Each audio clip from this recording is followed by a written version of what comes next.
Hey guys, Sam here with Loans with Sam. And in this video, I'm going to talk about some of the pros and cons of having or buying Airbnb property in the state of Florida. But before we get started, I want you to like and subscribe to my channel where I talk about Florida real estate, getting home loans, and personal finances. All right, let's begin. So, in the state of Florida, we're known as the Sunshine State. We attract millions and millions of visitors and tourists every year in major cities like Orlando, Miami, Tampa, Jacksonville. Even the Panhandle gets some love. So people love to come to Florida, especially during the winter time when it's cold and it's snowing. People are in 10 feet of snow.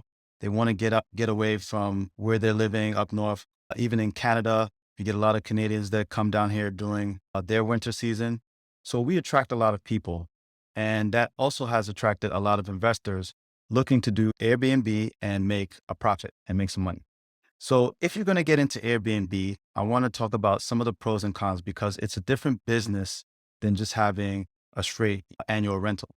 So some of the pros of buying Airbnb property in Florida is that you have a high demand of visitors and tourists all year round. So not even just during the winter time in cities like New York, Chicago, or even in Canada, but you get tourists from overseas in Europe that like to come when they're on holiday.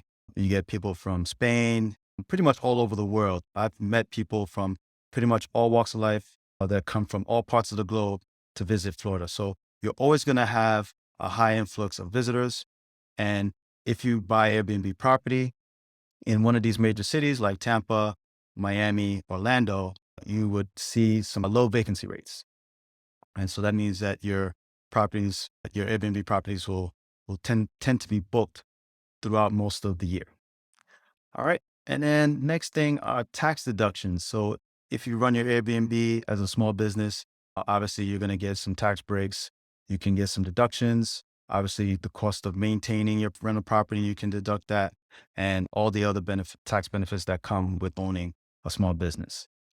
The next benefit or pro is it's becomes a personal getaway spot. So yeah, you can Airbnb this property to other people, but you can also use it yourself. So you have a nice little spot that you can take your family away on vacation or just enjoy your property during times when it's not heavily booked. The other pro that people really like about Airbnb is the high income potential. You can make a good amount of money on a nightly rate with Airbnb if you're in a place where there's a high demand. So you can really get a nice ROI on an Airbnb property in a good location that has a lot of demand. So sometimes this can even bring in more income than a monthly or yearly lease, which is why it makes buying Airbnb property so attractive. So along with the good, there's also the bad. So running an Airbnb business is a little bit different. You have to remember that you're in the service business, you're in the hospitality business.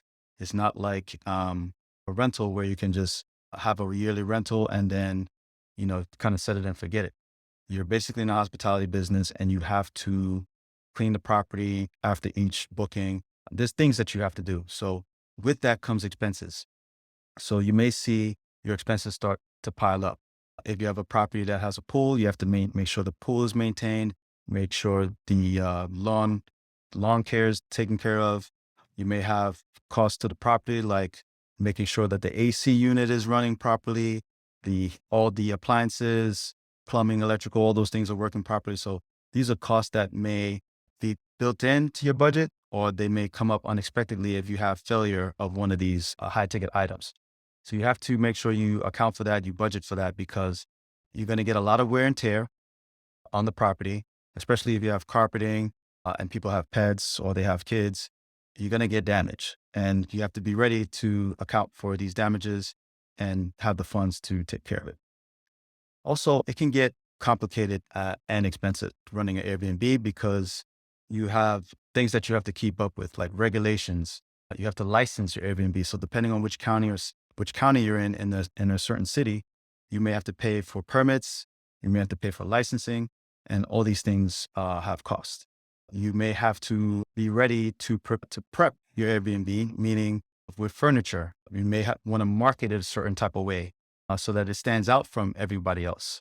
So those initial costs or getting those things ready so that you can get bookings can be expensive. And, a lot of people may not be ready to incur that kind of expense. But if you want to be successful in Airbnb and stand out, these are the things that you would need to do in order to get high bookings and to continue to let the Airbnb algorithm push your listing where it's visible to everybody.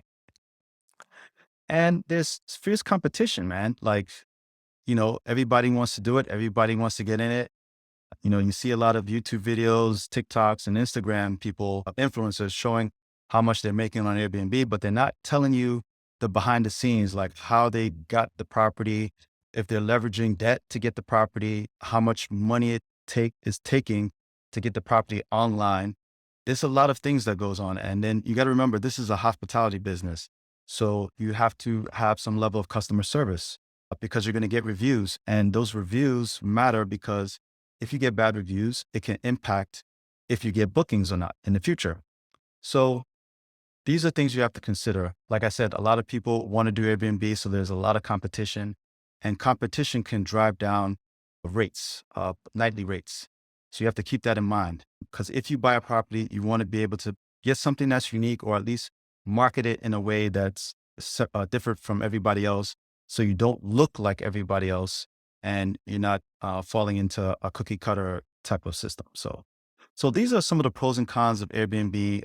I have worked with people that have bought Airbnb properties and have advised them on some things they can do to be successful. I've also helped them get loans to purchase Airbnb properties. So these are some of the things that I've done for them. I just wanted to share some of the pros and cons of buying Airbnb property in Florida, because it can be very lucrative, but you just have to keep in mind some of the downsides. That's all, guys. So if you enjoyed this video, make sure you give it a like and a share, and I'll see you guys on the next video.